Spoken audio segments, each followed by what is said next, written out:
A parroquia de Santiago de Albá, en Palas de Rei, retrocedeu a mediados do século XX para recrear a vida no rural no pasado.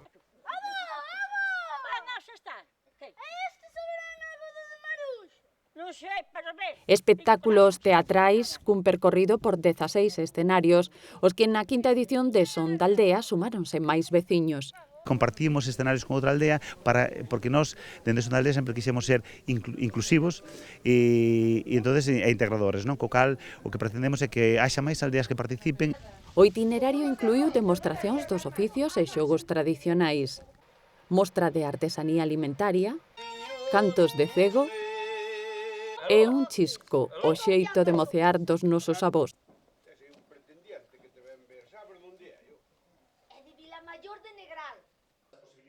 Como actividade dinamizadora, Son de Aldea organizou este ano un coloquio sobre novos retos no rural. Xerar ese debate de que, a pesar de que se di que o rural está esmorecendo, de que está morto, pois coas experiencias estas creo que vaise a demostrar de que realmente non é así, non? E que poden ser referente para que outra xente poda tomar iniciativas vendo o exemplo destes emprendedores, non?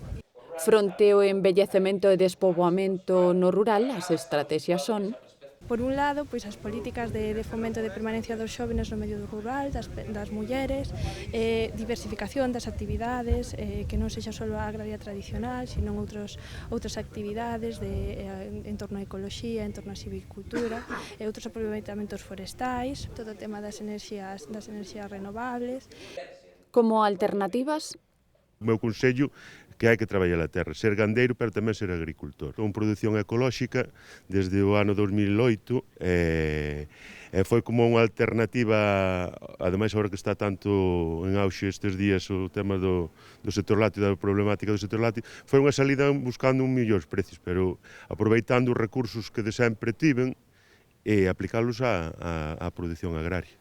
á mesa de debate achegáronse experiencias de profesionais que apostan e viven no rural. A min ben me dado o lazo cultural, e a través precisamente dos entroidos, mira ti, que un día os mozos dixeron, oi, vamos facer aquí, había uns entroidos, algún día había uns entroidos, vamos facer este ano, fixéronos, eu anoteime, e resulta que foi un éxito, e a partir de aí, bueno, pois eu tamén me preocupei de que eso non morrera e fomolo conservando durante moitos anos. Sobre todo que me permite a mí tamén polo meu oficio pois ter a natureza, bueno, estar rodeada de natureza e poder plantar os meus bimbios e ter a miña propia plantación de bimbio pois para poder traballar no meu oficio de cestería e logo poder dar clases e enseñar todo o que sei, non? E agora desear e xantar produtos de aldea elaborados por veciños da parroquia con música de Buxaina.